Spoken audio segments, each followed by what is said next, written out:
Entonces, de manera precisa, el problema inverso que planteamos se plantea de la forma que si dos dominios planos en R2 tienen el mismo espectro respecto al operador menos laplaciano, entonces son idénticos. Esa es la pregunta, salvo movimientos rígidos. ¿De acuerdo? Entonces, ya la clase pasada ya introdujimos lo que significa esta pregunta. De manera precisa, habla de los valores propios lambda del menos laplaciano. Entonces, lo que demostramos, de hecho, la clase pasada, es que para todo dominio abierto acotado, los valores propios del menos laplaciano forman un conjunto discreto que converge al infinito y que sus vectores propios asociados tienen una base hilbertiana de L2. Eso viene del teorema general de análisis funcional de descomposición espectral. ¿De acuerdo? De manera que el problema está bien puesto porque siempre existen los valores propios y de manera precisa el problema, inverso estoy hablando, se plantea sobre ese conjunto numeral, que es una sucesión. ¿De acuerdo? Hicimos el ejemplo que en 0L esa sucesión consiste en ¿cuáles números consistía? NL partido por pi al cuadrado, ¿verdad? Indexado por n. Entonces tiende a infinito cuadráticamente para R1. Bueno, muy bien. Y para R2 es difícil establecer, dejé de tarea, establecer esa sucesión para el cuadrado y para el círculo. Dominios que tengan una geometría más complicada, ya es imposible calcular esos valores propios explícitamente. Todo esto lo mencionamos en la clase pasada. Por favor, me interrumpen o si hay alguna pregunta. Muy bien, la clase anterior demostramos esto, ya no voy a repetir, ya no vamos a hablar de la demostración. Y más interesante, aquí estoy todavía repasando, más interesante es preguntarse por qué tiene que ver esto con eso de escuchar un tambor. Y bueno, una respuesta es que si yo conozco los valores propios del laplaciano, yo puedo resolver de manera espectral la ecuación de ondas o, por cierto, la ecuación del calor también. ¿De acuerdo? Y eso corresponde a lo que ustedes aprendieron hace años de separación de variables. ¿De acuerdo? Por ejemplo, para resolver la ecuación de ondas, si en particular tomamos una condición inicial dada como una función propia, ¿de acuerdo? Y velocidad inicial 0, entonces la solución es simplemente esto, coseno de raíz del valor propio, sea el que sea, por UN. Eso corresponde a una frecuencia estacionaria que está simplemente vibrando, porque el coseno se mueve de 0 a 1. Ah, perdón, aquí me falta aquí hay un T, ¿de acuerdo? Ahí hay un T coseno de lambda nt, o sea, típicamente coseno de npi partido nl partido por pi t multiplicado a la función propia. Y claro, eso significa que cuando t cambia, el coseno varía de -1 a 1, vibra sobre esa función propia. De hecho, pueden googlear ustedes, hay experimentos de arena en discos de metal, seguramente quizá lo han visto, que colocan una arena, un puñado de arena en un platillo de metal, lo hacen vibrar. Aquí se supone que vibra con una frecuencia propia, dependiendo de cómo lo inician, cómo le golpean, y se queda vibrando y la arena toma el valor de las curvas de nivel de esa función propia, de los ceros de esa función propia, que toma valores simétricos, bonitos, digamos, claro, por las propiedades de las funciones propias. Muy bien, sea como sea, hola, adelante. Sea como sea, esto corresponde a decir que si yo supiera escuchar todas las frecuencias naturales de la membrana, yo conocería teóricamente todos los lambda n, ¿no? Eso es lo que corresponde a escuchar el tambor, suponiendo que uno tuviera oído de lo que llaman en música oído perfecto, ¿verdad? Y conociera todas las frecuencias así naturales, yo teóricamente conocería todas los lambda n. Y en la realidad eso, o sea, que uno escucha mucho bien. O sea, la prueba no le queda uno, pero el instrumento que vaya a tomar la medición. Sí, muy buena pregunta. No lo sé con certeza, yo entiendo, he reflexionado al respecto, yo entiendo que en la práctica uno, o sea, como ser humano, si a los que tienen oído perfecto, que es una característica en música que se llama, creo que reconoce la frecuencia exacta que está escuchando, podría escuchar cualquier cantidad finita de frecuencias, ¿no? Naturales, porque claro, no podría escuchar todas porque tendría que...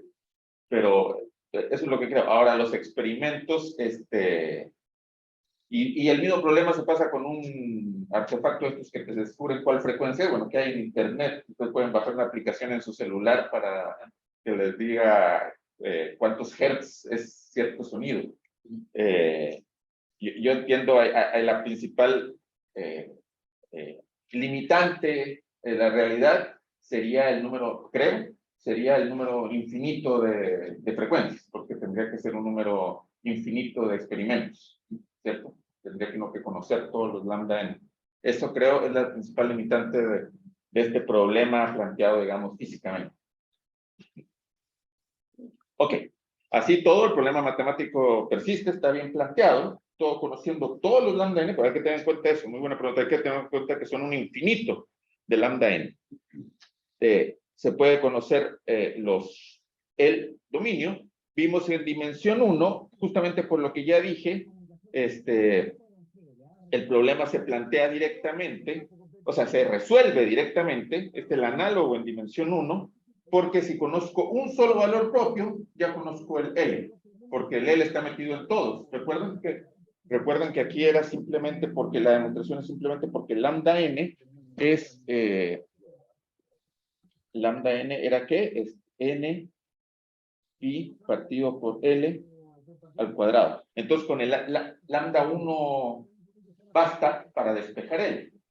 ¿Verdad? Un caso trivial en el que lambda 1, pero es interesante pensar que conocemos solo uno. O sea, basta conocer solo uno para resolver el valor propio. Muy bien. Muy bien. En R2, donde está planteado el problema, hay unicidad para algunos casos especiales, como polígonos regulares, paralelogramos, triángulos, pero en general se demostró en 1992 que es falso, o sea que la respuesta es no. Existen dominios en R2 tales que comparten sus valores propios, pero que no son los mismos. Y los primeros que se demostraron son esos, eso ya lo vimos en la clase del pasado, hicimos unas observaciones, que, bueno, es claro por simple inspección que no se puede ir de uno al otro por rotación y traslación, ¿verdad? Pero también es claro que se parecen en alguna forma, ya lo discutimos, se parecen en concreto en varios puntos, lo anoté la vez pasada, se parecen en el área, es fácil ver que tienen el mismo área, y en el perímetro, también uno puede ver por simple inspección, todo esto es una cuadrícula, cada cuadrícula es 1 por 1, entonces se puede ver que tiene el mismo perímetro. Y eso no es una coincidencia porque resulta, aquí ya estoy adelantando, que el área y el perímetro sí son cantidades isoespectrales. Es decir, que si dos dominios tienen el mismo espectro, entonces tienen la misma área y tienen el mismo perímetro. O sea, estoy afirmándolo. Vamos a verlo más en detalle hoy, pero bueno, no voy a alcanzar a demostrarlo, porque algunos de esos resultados requieren mucha más teoría. Muy bien, y aquí ya estamos llegando a donde nos quedamos la vez pasada. Creo que ahí nos quedamos, ¿no? La clase pasada, el jueves. Por cierto, ¿tienen acceso todos al Drive? Les mandé el link, si tienen cualquier problema me lo dicen, por favor. Claro, y ya subí el PDF y también me dicen si queda legible. El PDF de la clase 2 que está arriba, disponible ya para ustedes, es exactamente la página anterior a esta, ¿no? Así que aquí continuamos. De hecho, ahí nos quedamos con esa afirmación que acabo de hacer, que el perímetro y el área son cantidades isoespectrales. ¿Alguno de ustedes mencionó también lo de los ángulos? Me parece que también los ángulos, no estoy seguro con los ángulos, ahora mismo no puedo afirmar algo.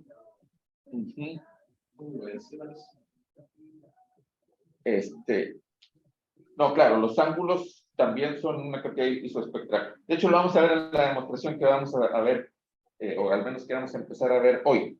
Hoy lo que vamos a hacer es demostrar el problema inverso para un caso particular que es para triángulos. ¿De acuerdo? O sea, ya estamos viendo que en general no se cumple. ¿De acuerdo? Pero vamos a demostrar este teorema que está aquí planteado. Dice, se puede escuchar la forma de un triángulo. ¿Qué decías? Perdón, Felipe, te dijiste el hilo ya. No, congruencia. Congruencia. Sabes que no sé si va a partir de lado, pero como la referencia de una cuestión que se tenía como un n cono, y pentágono, cuadrado, así como n lados, y otro que era como r regular, como que eran isospectrales y que eran congruentes. O sea, ojo, que el problema inverso, la congruencia es la respuesta positiva. Que dice, si dos dominios tienen el mismo espectro, entonces son congruentes. Esa es como la pregunta. Quizá lo que leíste es que dentro de los casos particulares que sí se conocen es que los polígonos dentro de los regulares, eso sí son, la respuesta se ha demostrado que es positiva. Pero dentro de todos los polígonos, no. Lo que es un problema abierto actualmente. ¿De acuerdo? Entonces, claro, se puede decir como que si dos polígonos son cualesquiera, son con el valor, los mismos valores propios y además alguno es regular, entonces sí son las respuestas positivas. Algo así. Ok, pero en concreto, el concepto congruencia es la respuesta del valor propio. No, si tienes congruencia ya tienes la unicidad, porque eso es lo que quieres, que sean iguales salvo movimientos rígidos. Esos salvo movimientos rígidos es ser congruente. Ok. Muy bien, pues cualquier pregunta me dice. Entonces lo que vamos a probar, lo que vamos a demostrar es justamente esto para triángulos. Es decir, dados dos triángulos en R2, tales que tienen los mismos valores propios, entonces ellos son congruentes. Exactamente lo que estamos haciendo. Ahí está así está escrito. Para esta demostración, lo interesante va a ser el uso de varios conceptos y hechos, no los voy a demostrar todos, que se saben sobre herramientas que se usan en estos valores propios, que como varios valores propios, problemas inversos que vamos a ver durante este semestre, consisten en información un poquito más fina de la EDP en cuestión. ¿De acuerdo? En este caso, de lo que se usa, lo que se va a usar es lo que se conoce como la traza del calor. Entonces, aquí ya empezamos con materia nueva. Este es un concepto, la traza del calor. Por ahora lo tomamos como una frase, pues lo primero que voy a hacer ahora es explicar de dónde viene. Ok, primero, la definición. ¿En qué consiste la definición? La definición es simplemente la que está ahí escrita, que es H de T es igual a la suma de E a la menos lambda NT con lambda N los valores propios. Ok, ¿cuál es la lógica del problema inverso? La lógica del problema inverso es que si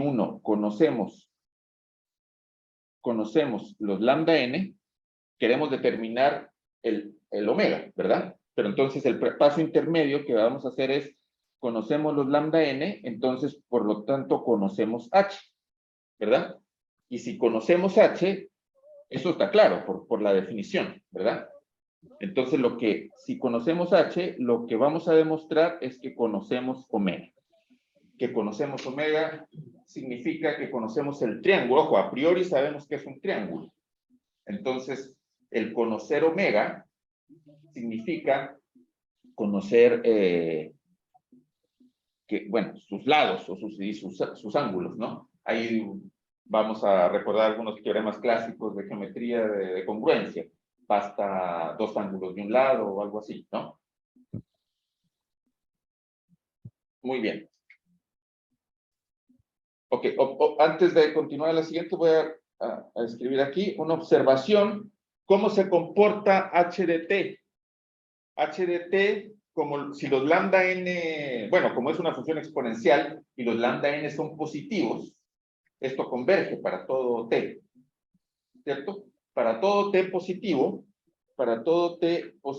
entonces, que es donde está definida h, h de t está bien definida. Lo voy a poner simplemente diciendo está en R. Está todo bien, ¿verdad? Por la exponencial y porque lambda n, bueno, aquí la explicación es que lambda n son positivos. Y además recuerden que siempre uno piensa sin pérdida de generalidad que los lambda están ordenados. Lambda 1, lambda 2, lambda 3, porque se van a infinito. Muy bien. Ok, pero la otra observación más interesante respecto a lo que vamos a hacer es ¿qué pasa cuando t tiende a 0?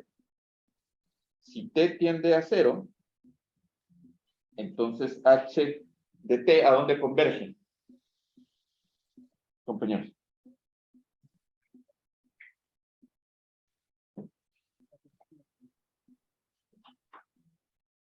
¿A dónde converge h cuando t tiende a 0? A infinito. Exactamente diverge.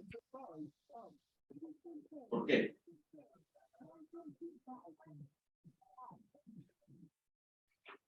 Porque se muere infinitamente.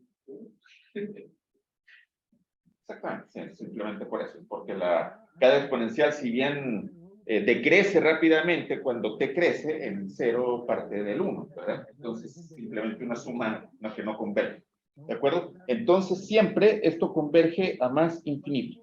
La pregunta es, bueno, una pregunta que por sí, vamos a ver, que por sí misma ha sido de mucho interés matemáticamente, es cómo converge a infinito. O sea, ¿de qué orden? 1 partido por t, 1 partido por raíz de t, 1 partido por t cuadrada, etc. Y vamos a ver que en la respuesta a esas preguntas, o sea, la pregunta aquí no es que diga si converge o no, sino la pregunta es cómo, con qué orden. ¿De acuerdo? Y la respuesta a esa pregunta, curiosamente, están involucrados la respuesta o parte de la respuesta al problema inverso. Bien, ¿preguntas hasta aquí? Vamos a ver cómo se construye la traza del calor. Sí, vamos a ver ahora mismo, o sea, vamos a dar, esta es la traza del calor. Entonces yo podría continuar y decir, esta es la función que llamo, entre comillas, traza del calor y continuamos. Sin embargo, tiene una explicación que se llama traza del calor, que es lo que vamos a hacer a continuación. Vamos a verlo a continuación, de hecho, ahora mismo. Para mí es una de las partes más importantes de este problema inverso, porque es cómo se estudia la EDP para sacarle alguna información. Luego va a haber un par de lemas técnicos que vamos a creernos sobre el comportamiento de esa H. Bueno, que siempre los podemos ir a revisar, o el que esté interesado. Pero, ok, continuamos. Veamos, vamos a ver que H es en efecto la traza del núcleo de la conocida, espero que todos la conozcan, ecuación del calor. Cualquier cosa me preguntan. De hecho, pude haber ocultado quién es exactamente el H de T y decir, vamos a construir el núcleo y haber visto lo que resulta para dominios acotados. Recordarán, cuando uno dice núcleo, porque no había empleado la palabra núcleo, recordarán ustedes todos el núcleo, ¿conocen el núcleo del calor que les viene a la mente? ¿En qué caso lo conocen? Yo creo que en mate 4 uno lo calcula. Bueno, Brian, si no pido el pregrado acá, los demás serían mate 4, pero probablemente en algún curso de cálculo 3, 4, ¿no? O el primer curso de EDP o de EDO, calcula el núcleo del calor donde aparece la gaussiana en R o R2, ¿verdad? En efecto, en todo el dominio, en todo R o el plano, aparece la gaussiana y de hecho va a intervenir ahora. En dominio acotados, en vez de hacer Fourier, que es como lo hacen probablemente en mate 4, en dominios acotados aquí vamos a ver la descomposición espectral que ya demostramos. Veamos. Veamos, por favor, pregúntenme si hay alguna duda. Bueno, aquí está la formulación simplemente de la proposición. ¿Qué significa que sea la traza? Ojo con esta proposición, aquí está de manera precisa. Mi afirmación es que la H, que ya la definí, pero vamos a ver que eso coincide. De hecho, podemos olvidarnos cuál es la fórmula explícita de la H.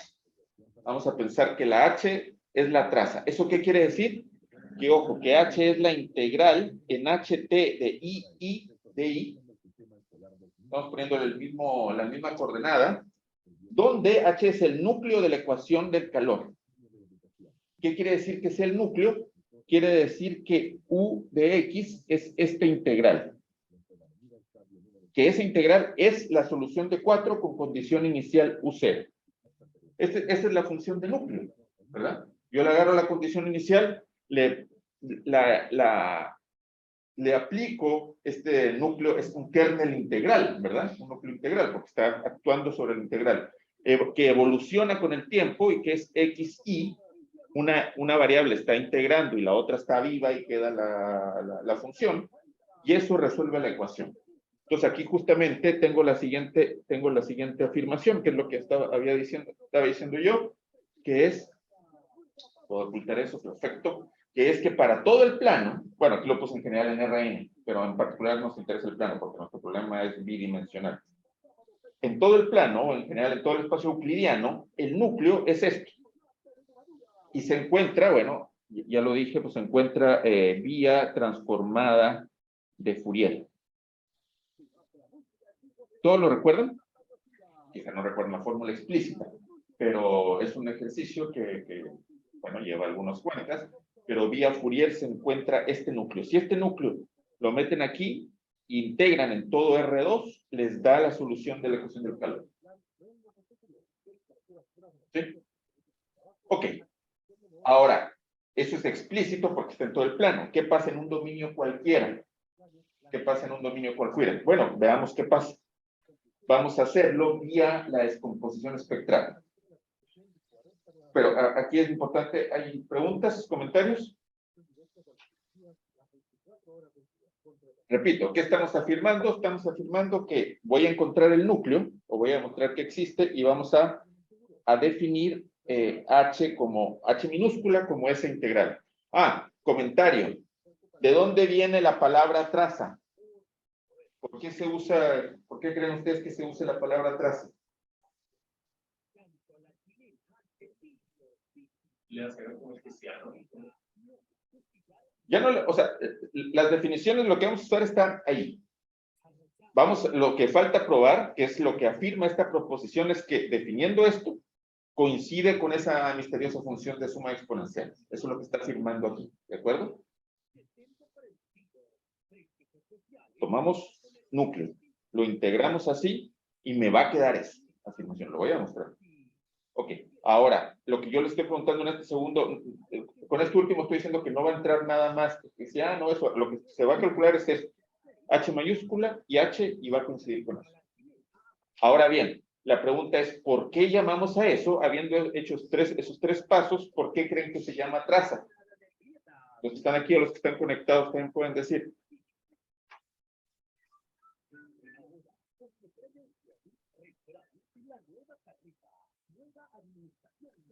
¿No les da algún sentido tomar traza? Piensen en la relación entre dimensión finita y dimensión infinita. Este es un operador. El operador H mayúscula, multiplicar por H mayúscula e integrar es un operador integral. O sea, más allá de que el H grande lo evalúa en y lo integra, distribuir por la suma, no sé. Pero veo eso. Es exactamente eso. O sea, aquí está, ponme lo que estoy diciendo, pero es exactamente ese símil. Piensen que el operador H mayúscula, multiplicar e integrar, es el símil a dimensión infinita de multiplicar por una matriz, un vector, y que te queda un vector. ¿De acuerdo? Entonces aquí lo podemos ver algo así como que las coordenadas del vector están representadas por el X. ¿De acuerdo? Entonces multiplico por una matriz que tiene coordenada XY. Y claro, cuando ustedes multiplican una matriz por un vector, una coordenada se muere, por así decirlo, se pierde al hacer la suma. Es el símil de hacer esta integral. Y el vector que resulta queda un vector en la otra coordenada, en X, que es el U de X. Claro que aquí estamos en combinación infinita. Entonces no es una eneada de coordenadas, sino es una función que evaluada en X. Muy bien. Pues eso que podemos pensar como una versión infinito dimensional de una matriz, que es esto, al evaluarlo diagonalmente, que sería en las mismas coordenadas, y sumarlo, que sería el símil con la integral, es lo que se obtiene la traza en dimensión finita. Pues bien, esto es la traza en dimensión infinita. ¿De acuerdo? Tan es así que muchos en notación, en algunos textos, lo denotan algo así, simplemente como traza de E a la Laplaciano T, algo así, porque exponencial de Laplaciano sería como la solución de la EDO derivada en tiempo igual a Laplaciano, que es la exponencial, la que te da la solución de Laplaciano, ¿verdad? Ese sería un operador, y la traza de ello sería este. Pero eso es notación, simplemente. Y la analogía, digo, pero yo creo que es importante porque ahí nos parece natural, entre comillas, el nombre de traza. Muy bien, pero vamos a demostrarlo. Entonces, la afirmación es, aquí está la ecuación del calor. La ecuación del calor, condición de borde Dirichlet igual a 0, como siempre, condición inicial U0, y yo tomo el núcleo y yo afirmo que el H es la integral de H mayúscula. Entonces vamos a demostrarlo. Entonces se va a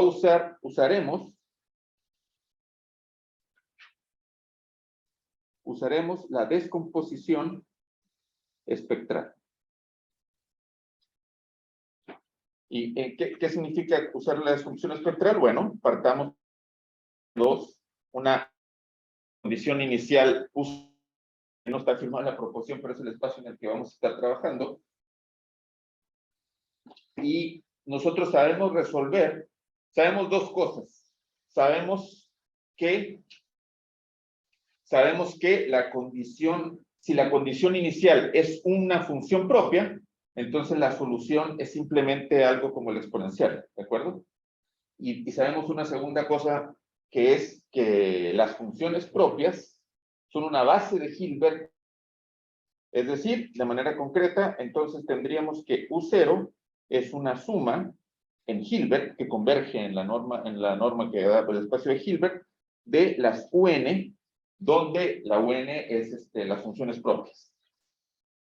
Ya, bueno, no voy a escribir funciones propias, eso es la misma notación que usamos la clase anterior. ¿Sí? Muy bien. Y eso nos dice entonces cómo se resuelve explícitamente la solución, ¿no? Tendría una solución explícita. Bueno, antes de poner la solución explícita, voy a recordar cómo se obtiene la UN, la CN, perdón. Con UN base de funciones propias, y donde CN, ¿quién me dice cómo se obtiene CN?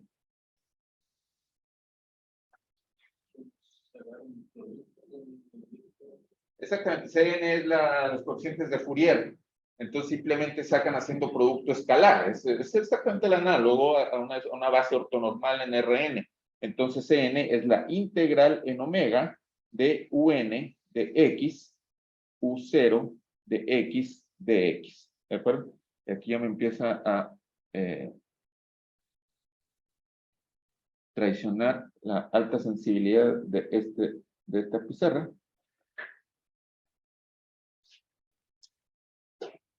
En la pizarra física yo estaba acostumbrado a que no se recarga y escribe, y aquí la despego un poquito y sigue detectando. Perdón, pero bueno, continúo. Exacto, entonces, si esa CN se obtiene así, perfecto. Pero entonces, lo importante, o sea, bueno, todo es importante, pero aquí lo directo es que si U0 es esa condición inicial, yo sé cómo escribir la solución de la ecuación del calor si el U0 fuera solo uno de ellos, que sería la exponencial con menos lambda nt, ¿verdad? Entonces aquí, estudiando la convergencia, probando que todo esto converge, se tendría que la U solución es la suma de, corríjanme si me equivoco, pero sería algo así como suma sobre n, sería Cn e a la menos lambda nt del UN, ¿verdad? Que sería la suma en cada uno de ellos. ¿Sí? Ok, y el Cn es esta cosa, ¿de acuerdo? Entonces yo creo que ya están viendo varios de ustedes para dónde va. Esto es evaluado voy a ver qué integral quiero que me quede. Claro, vamos a poner aquí, da lo mismo la variable que podíamos haber usado, ¿verdad? Es integral en dx o en dy, podemos usar en dy. Y esto simplemente sustituyendo el cn, acá lo voy a poner variable i, me va a quedar la suma en n de la integral en omega, el cn es esto, entonces lo voy a poner un en i, u0 en i de i, ahí terminé el cn, entonces esto me queda e a la menos lambda nt, e a la menos lambda nt, un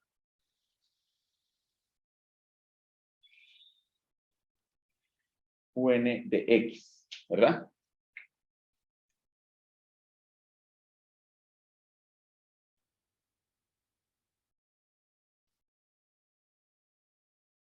¿Sí? Ok, y esto lo escribo como, no me puedo confundir con las variables.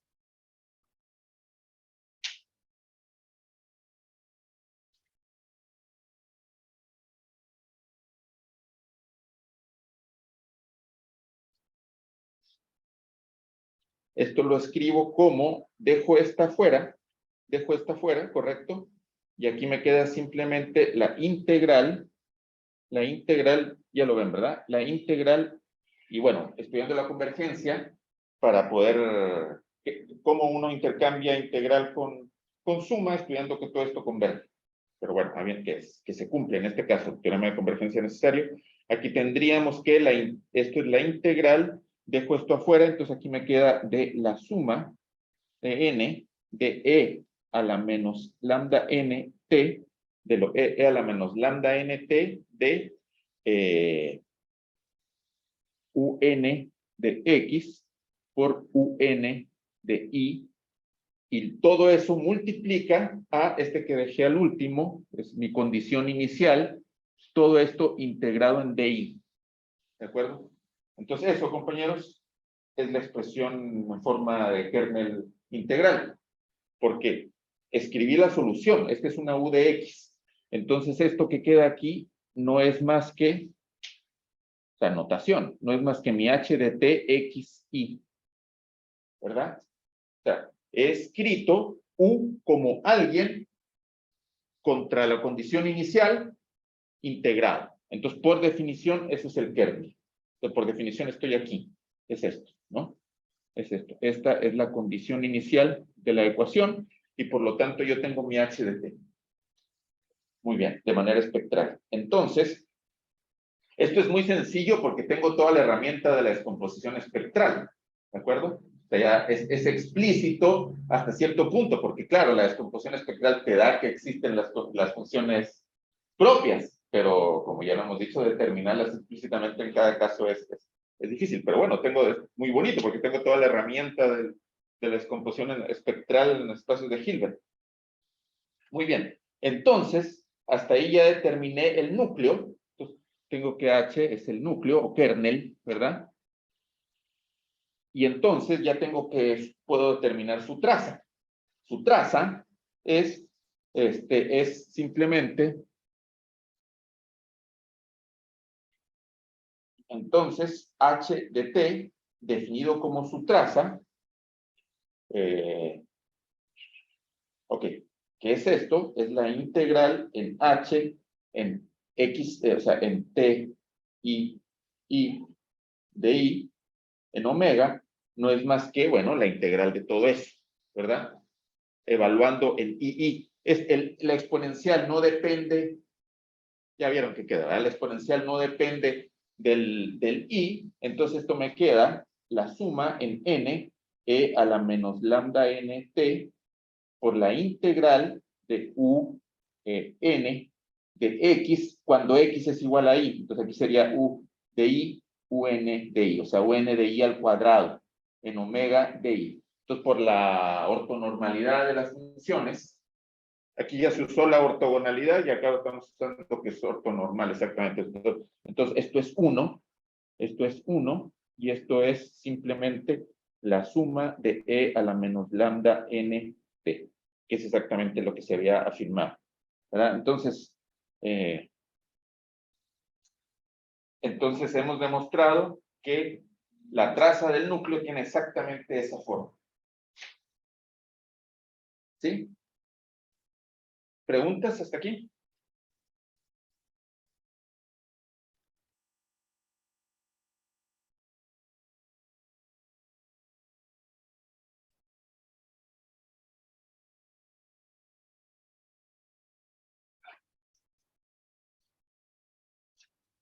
Profe, Sí. ¿por qué esa integral daba 1? ¿Cuál? La última, la que está subrayada. Sí, sí. ¿Por qué esa daba 1? Ah, porque esto es simplemente la integral de UN al cuadrado. Y UN es ortonormal. O sea, esta integral es simplemente la norma de UN contra UN, que sería la norma en L2 al cuadrado. Es la integral de UN al cuadrado. Y eso es igual a 1, porque son ortonormales, por la ortonormalidad. ¿Sí? Ah, ya, ahí entendí. Gracias. Esta base es una base ortonormal. No lo dije ahí, pero es base y en términos de espacio de Hilbert y en particular ortonormal. ¿Sí? Ok. Entonces, por eso dije que aquí estamos usando, fíjense, aquí estamos para la determinación de la CN, se está usando la ortogonalidad y aquí se está usando la ortonormalidad. O sea, estas son todas las propiedades de ser base.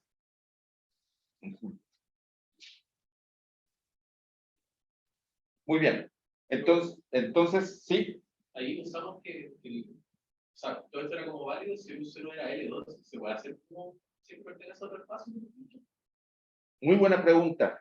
Sí, se puede hacer, y de hecho, no estoy seguro exactamente qué queda, pero sí se puede hacer. Lo que pasa es, de hecho, la misma ecuación elíptica menos Laplaciano de U igual a 0, te da la relación entre la norma L2 y la norma, por ejemplo, H01. ¿De acuerdo? Solo que la base, de hecho, puede ser un buen ejercicio ver qué queda exactamente, porque la base te queda multiplicada por el lambda n o algo así. Porque eso tiene que ver con el ejercicio que ya les dejé de decir, encuentren la solución de la ecuación de ondas en el espacio específico en el que queda. Hay una lambda n que queda multiplicando o dividiendo por ahí y eso te da un cambio de espacio. Eso tiene que ver con, recordarán ustedes, vía Fourier, cómo se escriben los espacios de Sobolev, tiene que ver con eso, porque cuando se hace vía Fourier, quedan vía series de Fourier, por ejemplo, quedan un n multiplicando para hacer las veces de norma pesada, para hacer las veces de la norma H1. Ese lambda n, por ejemplo, en dimensión 1, es de orden n, los valores propios de Laplaciano, ¿verdad? Ya lo dijimos, npi partido por bueno, de n cuadrada, claro, quizá aparece la raíz de lambda n. Bueno, en fin, mi respuesta se resume en decir, sí se puede, pero hay que tener cuidado de la base esté en ese espacio, porque así aplicado como tal, el teorema de descomposición espectral fue en L2, explícitamente, porque se usó ¿qué se usa? Recuerden, la compacidad de la inyección de H1 en L2. Sí. Aquí está todo así para aplicarse que es en L2.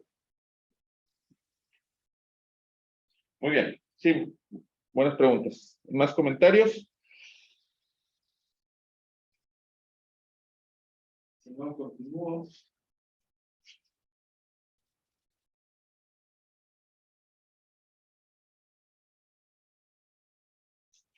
Ok, vamos a continuar. Fíjense que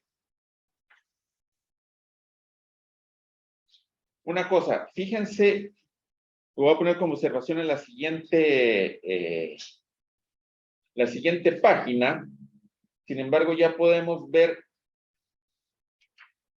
quizá cabe aquí, voy a poner como observación, a ver si no queda muy recargado. Aquí, dada la definición de H mayúscula es esto, pero más, ¿verdad?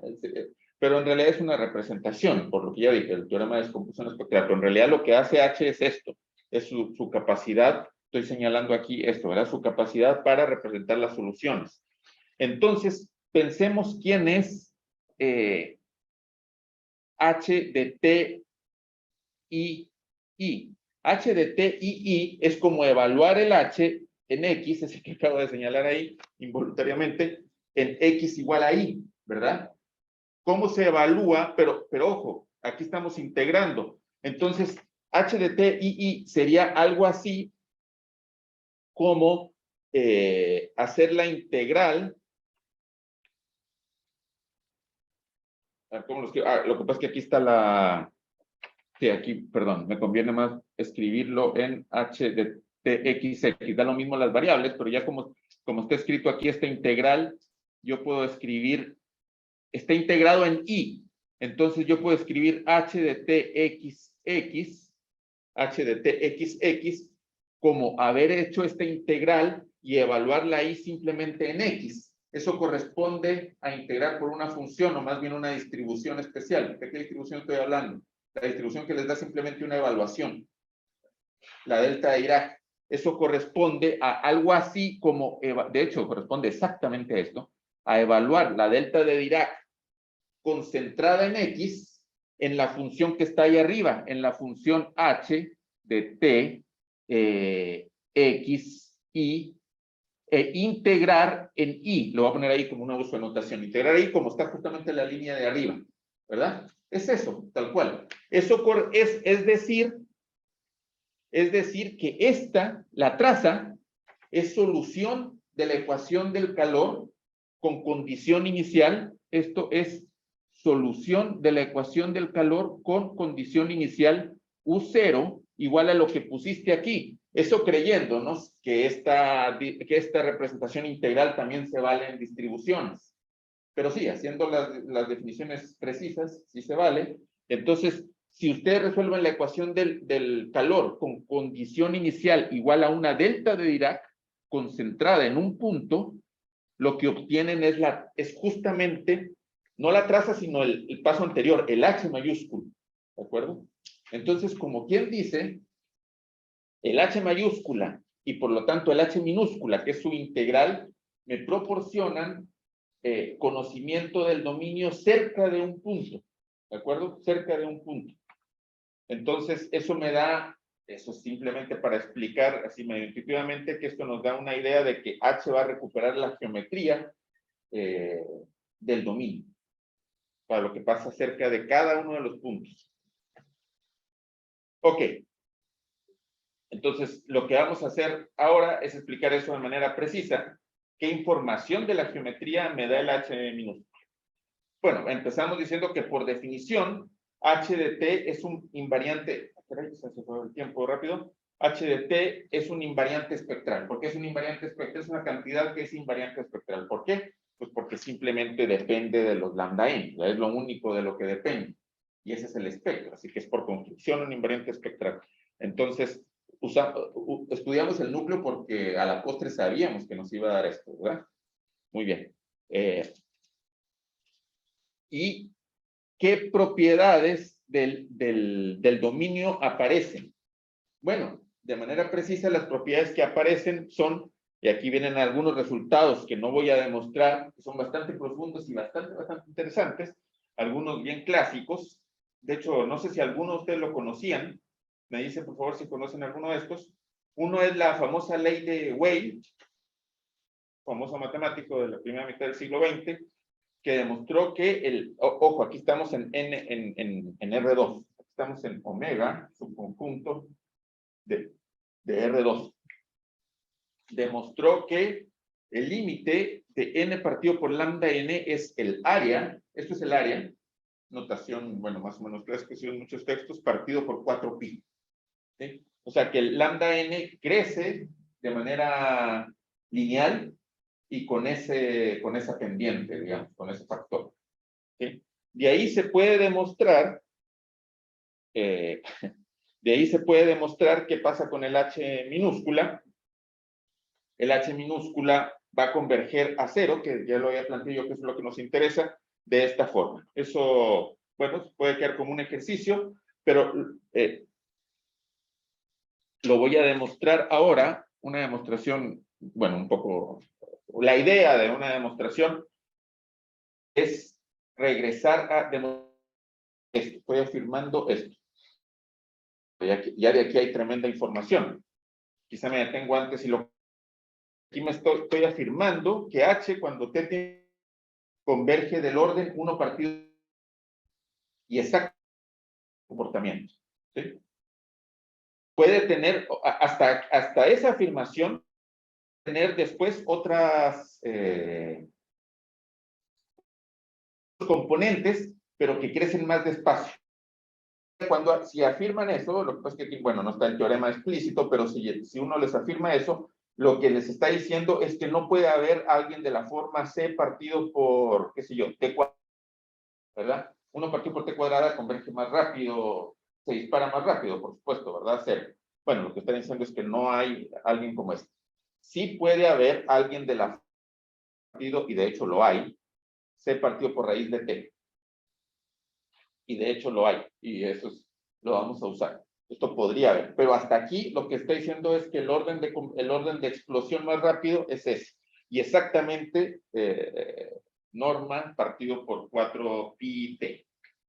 Ok, una demostración de ello es,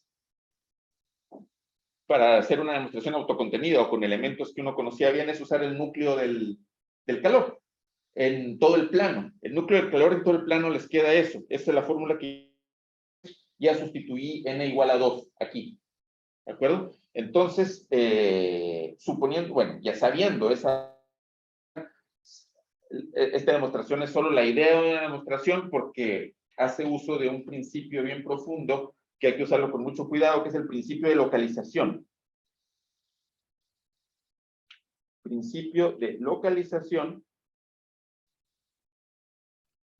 O sea, esto lo verán en la literatura muy referido, que dice que en un punto del dominio no ves qué pasa muy lejos, no ves qué pasa en el borde, no ves qué pasa toda la geometría del borde de omega, sino, y por lo tanto puedes usar propiedades que se cumplen en el plano, como si estuvieras en el plano, ¿de acuerdo? Eso está dicho muy a la ligera, de manera muy ambigua, pero se usa, así demostraron esta fórmula y así demostraron el siguiente paso que voy a plantear. Pero para dar una idea es algo muy sencillo, es integrar esto. Si usamos esto de manera así ingenua, ¿qué obtendríamos? Obtendríamos que h de t es igual a la integral de h de t y o xx, ya lo escribí así, dx, ¿verdad? Y si por un momento nos permitimos usar, aquí está el truco, ¿verdad? Pues ya vieron ustedes qué queda. Si por un momento nos permitimos usar ese núcleo aquí, ¿qué pasa cuando queda xx? Queda e a la menos 0, o sea, queda 1 simplemente, y aquí queda simplemente, esto queda 1, ¿verdad? O sea, toda la exponencial queda 1, y esto queda simplemente, bueno, ya lo vieron, ¿qué?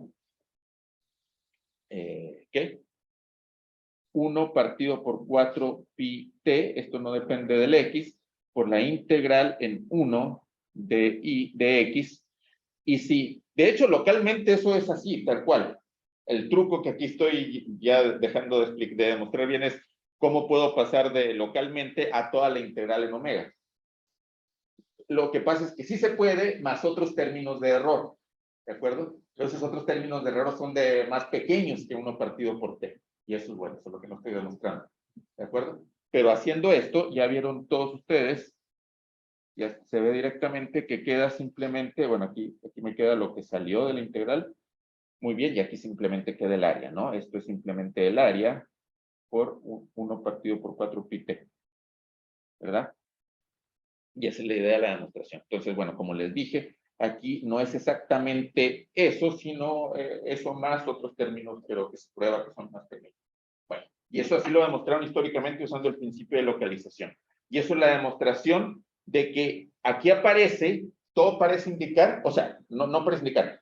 Si nos creemos esto, si ya tenemos asterisco, digamos, asterisco implica que el área es una cantidad isoespectral, ¿no? Que ya no se le había parecido intuida por el contraejemplo del problema inverso histórico de los 90, ¿verdad? Es invariante espectral. Qué bonito, ¿no?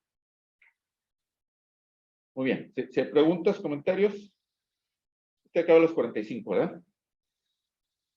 Sí, sí. Sí, muy bien.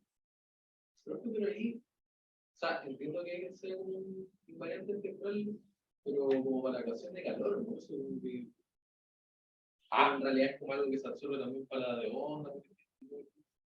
Muy buena pregunta. No, la ecuación del calor la usamos como herramienta. La usamos para justificar, de hecho, ni siquiera como herramienta, si quieres la usamos para determinar el H minúscula, punto. La usamos para determinar el H minúscula. Pero la dependencia respecto a la ecuación de ondas se olvidó. Nada de esto al final del día depende de la ecuación del calor. Nada de esto depende de la ecuación del calor. Todo solo depende de los valores propios. Aquí ya no hay ecuación del calor. O sea, se usó para que todos estemos contentos de por qué se llama traza de un núcleo, pero ya una vez que existe, existe. Es una cantidad espectral. Isoespectral, que llamo isoespectral a una invariante espectral. Solo depende de los lambda n. Entonces, esa es una muy buena pregunta, porque lo que estamos haciendo es estudiar los problemas isoespectrales usando, estamos estudiando el problema inverso usando una cantidad isoespectral que viene de la ecuación del calor. H minúscula. Se puede hacer lo mismo, y de hecho es más bonito, pero mucho más complicado analíticamente, usando una cantidad espectral que viene de la ecuación de ondas. ¿Qué es exactamente lo análogo? Lo voy a dejar de tarea, es usar la traza del operador solución de la ecuación de ondas. Y es mucho más geométrico. Pero es más complicado. Después, sí, adelante. Siguiendo lo que decía el compañero, acá la dependencia de los lambda n es con el, o sea, son los valores propios del menos laplaciano. Sí, O sea, en ese sentido, igual como que todos estos invariantes espectrales son para el espectro del laplaciano, para distintos dominios. exactamente, exactamente. Los lambda n al final del día solo ven la parte espacial. Les da lo mismo donde se apliquen. Los lambda n son el espectro de Laplaciano, ecuación elíptica en espacio. Eso es lo que estás diciendo, ¿no, Matías? Sí, sí. Exacto, es así. Es así. Muy bien. Muy bien, entonces aquí tenemos que obtenemos, porque si nosotros conocemos, habiendo demostrado la propiedad de asterisco, o creyéndola, pues, nosotros somos capaces de encontrar el área, usando solo los lambda n. Que, repito la filosofía, o sea, tenemos ecuación de Laplace, tenemos determinado los lambda n. Tenemos determinado los lambda n, tenemos determinado el h minúscula. Si tenemos el h minúscula, tenemos el área. Porque bueno, para todos, espero que para todos esté claro, es que si yo conozco, aunque esto no es igual, sino es algo similar, por la explicación que yo daba acá, perdón. Entonces si a h lo multiplico por t, obtengo una constante, que sería esta constante exactamente, esta constante exactamente, el área, perdón, aquí la letra ya está quedando muy fea, el área partido por 4pi, más otras cosas que se van a cero, ¿verdad? Porque quedaría algo de la forma, qué sé yo, 3t partido por su raíz, que sería raíz de t, que sería 0. Entonces serían uno capaz, al sacar límites, sería uno capaz de recuperar esta área. Y con eso que estoy diciendo, que si yo conozco cómo se va a cero en potencias de t, de 1 partido por t o más chiquitas, entonces yo conozco los coeficientes. Y por construcción, cada coeficiente que me salga va a ser un invariante espectral. ¿Ya? Entonces, hasta ahorita, ¿qué tendríamos? O sea, matemáticamente hemos demostrado que la respuesta al problema inverso se dice, ¿podemos escuchar la forma de un tambor? Hasta ahorita sería, su área sí. ¿No? O sea, podemos escuchar el área. ¿No? Y bueno, ya es así, pensándolo así, aún quedaría abierta muchas preguntas, porque el mismo área puede ser muchos dominios. Bueno, el siguiente resultado nos dice que el perímetro también es espectral, y aparece exactamente con esa, se demostró por primera vez en el 54. Recuerden que Kac planteó este problema inverso después de estos años. Sin embargo, el análisis por sí mismo de las propiedades espectrales de las ecuaciones elípticas en particular, desde Weyl, principios del siglo XX, tuvo bastante, mucha atención. Hay propiedades, y hay generalizaciones al laplaciano de Laplace-Beltrán, al operador de Laplace-Beltrán en variedades. Pues así es bastante geométrico en general el approach de esos resultados espectrales. Ok, pero volviendo a esto, en concreto en el 54 se demostró eso, donde, bueno, comprenderán la notación, esto es el perímetro de, bueno, aquí, sí, bueno, de la frontera de omega, ¿no? Y esto es el área. La demostración de esto, aquí ni siquiera voy a hacer el análogo de lo que hice, pero podría copiar, creo que no vale la pena, pero les puedo decir cómo se hace. Análogo, cómo se hace la idea, al menos del módulo, el principio de localización, que es usar el núcleo del calor, pero no ya de todo el plano, sino del, que te imaginarán que es, si aquí hay un perímetro asociado, de nuevo, por el principio de localización, usando, aquí se usa la idea intuitiva, algo así como que si estamos en un punto de omega, que vemos si alcanzamos a ver su perímetro, su frontera, entonces más o menos natural, esta idea aparece en EDP en varias partes. Ok, hazlo para un semiplano y luego lo adecuas. Entonces, en concreto, así como el cálculo sencillo que hicimos en la página anterior, usamos el núcleo del calor del espacio completo, se puede usar el núcleo del semiplano. El núcleo de la ecuación del calor en el semiplano.